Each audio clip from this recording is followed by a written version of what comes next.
Rate যাবে 1200-র উপরে, মানে সুবিয়া যদি বেচের পান 1200-র উপরে যাবে। বর্তমান 1440।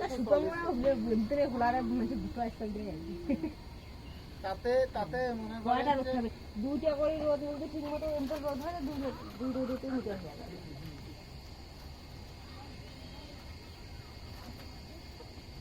আর বর্তমান নেট তো আছে, মনে করো এই নেট দিলে যদি আশা খুলিয়ে যদি ইয়ে করে নেট, হ্যাঁ সেটা তো না দিবেন, নেট খুলিলে এইলে কাজ খায়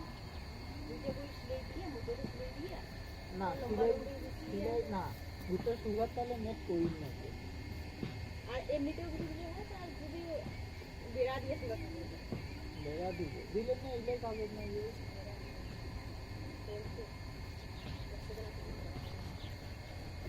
আমাদের ওদিকে সুগার দিয়ে দিই স্টিলের চালটা দিলে না দিলে এই যে মানসিক ছাগল তাল